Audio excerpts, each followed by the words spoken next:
ଜୟ ଜଗନ୍ନାଥ, ଜୟ ମା ତାରିଣୀ। ଆଉ ବର୍ତ୍ତମାନ ମୁଁ ଏଇନାକେ ଘଟଗାଁରେ ଅଛି। ଘଟଗାଁ ବାଇପାସ୍ ଆମର ଯୋଉ ନୂଆ ବାଇପାସ୍ ହେଇଛି ସେଇଠି ଅଛି। ଆମର ଏଇ ବାଁ ପଟରେ ଗୋଟେ କଣ କାମ ଚାଲିବ ବୋଲି ବୋରିଂ ତାର ଟିକେ ଦେଖିପାରୁଥିବେ। ଆମର ମନକୁ ମନ ପାଣି ବାହାରୁଛି ଦେଖିପାରୁଥିବେ।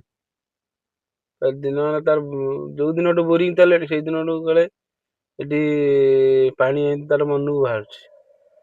ନା ମଟର ଫଟର ଲାଗିଛି ନା ତାର ମନକୁ ତାର ହଉଛି ପାଣି ବାହାରୁଛି ଆଉ ଦେଖିପାରୁଥିବେ ପାଣି କେମିତି ବାହାରୁଛି। ଗୋଟେ ଠାକୁରଙ୍କର ମହିମା ଘଟଗାଁ ପାଖରେ। ଏଇଟା ହଉଛି ମେନ୍ ରୋଡ ଦେଖିପାରୁଥିବେ। ତ ଗାଡି ଭିତରେ ବସିଛି। ଏଇଟା ହଉଛି ମେନ୍ ରୋଡ। ମେନ୍ ରୋଡରେ ବାଁ ପଟରେ ଖାଲି ଆଡୁ ଆଇଲା ବେଳୁ ଆମର ଯାଜପୁରରୁ ଘଟଗାଁ ଆଡୁ ଆଇଲା ବେଳୁ ବାଁ ପଟରେ ପଡିବ ଦେଖିପାରୁଥିବେ। ପାଣି ପୁରା ନନଷ୍ଟପ୍ ପୁରା ବହୁଛି ଦେଖିପାରୁଥିବେ।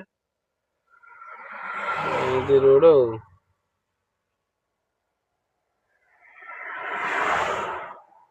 ରହୁଛି। ଜୟ ଜଗନ୍ନାଥ, ଜୟ ମା ତାରିଣୀ।